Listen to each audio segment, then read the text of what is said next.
மாவட்டத்தில் வளர்ச்சி திட்டங்களை செயல்படுத்த முழு மூச்சுடன் பாடுபடுவேன் என கன்னியாகுமரி பாராளுமன்ற உறுப்பினர் விஜய் வசந்த் தெரிவித்தார்.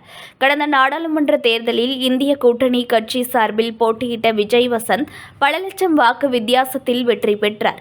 இந்நிலையில் வாக்காளர்களுக்கு நன்றி சொல்லும் விதமாக நாகர்கோவில் மாநகர பகுதிகளில் நன்றி தெரிவிக்கும் நிகழ்ச்சி நடைபெற்றது.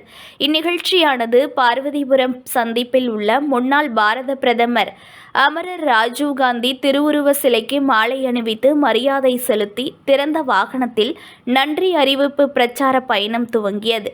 வெட்டுர்ணி மடம், வாத்தியார் விலை, அருகு விலை, வடசேரி, ஒழுகினசேரி, வடிவீஸ்வரம், கோட்டார், செட்டிக்குளம், வேப்பமூடு, கிறிஸ்துவ நகர் வழியாக நடுக்காட்டு இசக்கியம்மன் கோவில் உள்ளிட்ட பகுதிகளில் உள்ள வாக்காளர்களுக்கு நன்றி தெரிவித்தார்.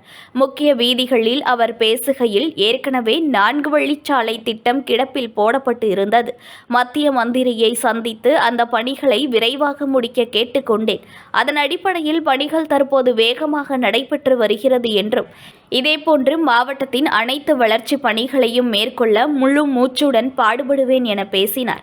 இதில் திமுக கிழக்கு மாவட்ட செயலாளரும் நாகர்கோவில் மாநகராட்சி மேயருமான மகேஷ், மாநகர மாவட்ட காங்கிரஸ் தலைவர் நவீன்குமார், மதிமுக மாவட்ட செயலாளர் வெற்றிவேல் மற்றும் மாமன்ற உறுப்பினர்கள் உட்பட இந்தியா கூட்டணி கட்சி நிர்வாகிகள் கலந்து கொண்டனர். News1 தமிழை லைக் பண்ணுங்க, கமெண்ட் பண்ணுங்க, ஷேர் பண்ணுங்க, மறக்காம சப்ஸ்கிரைப் பண்ணுங்க.